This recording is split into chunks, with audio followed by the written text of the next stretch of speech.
সনাতন ধর্মের আজকে একটা স্পেশাল দিন। হাই, আমি মাম্পি। সবাইকে নমস্কার। এখন বাজে প্রায় 4:30। তাড়াতাড়ি না উঠলে টাইম মতো সমস্ত কাজ কমপ্লিট করতে পারবো না। আজকে আমার সাথে আমার শ্বশুরমশাইও যাবে শুনে মনটা ভারী আনন্দ হলো। আমি যতদিন শ্বশুর বাড়িতে এসেছি আজকের দিনে কোনোদিনই মন্দিরে যাইনি, তবে অন্য সময় গিয়েছে, কিন্তু আজকের দিনে এই প্রথম যাবে। সপ্তাহে একদিন কিন্তু ঠাকুরের বাসন মাজা হয়। হ্যাঁ, তবে আমি পীতাম্বর দিয়েই বাসনগুলো মাজি, খুব চকচকে হয়ে যায়। আমি যেখানে থাকি এখানে পীতাম্বরটা খুব একটা ভালো না, আমি বাড়ি থেকেই আনি।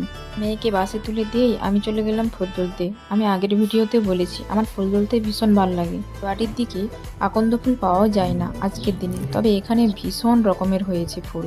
তাই শিবলিঙ্গের জন্য একটা মালা গাঁথলাম, আর একটা মালা গাঁথলাম আমার বাড়ির শিবলিঙ্গ আছে, ওটাকে একটু পুজো করব বলে। আমি রেডি। মন্দিরে যাওয়ার সময় এত রৌদ্র উঠেছে, আমাদের বাবা যেতে পারবে না, তাই রাস্তায় একটা দাদার সাথে দেখা হয়ে গেছে।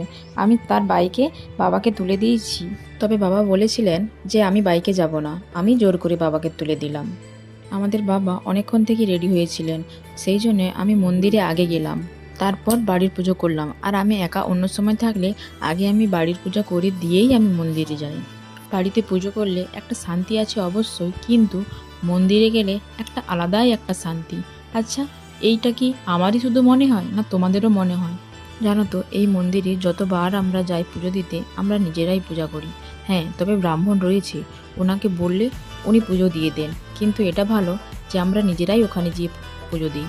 সব শেষে পঞ্চামৃত খেয়ে আজকে আমার ব্রতটা ভাঙলাম। টাটা, ভালো থাকবেন, সুস্থ থাকবেন।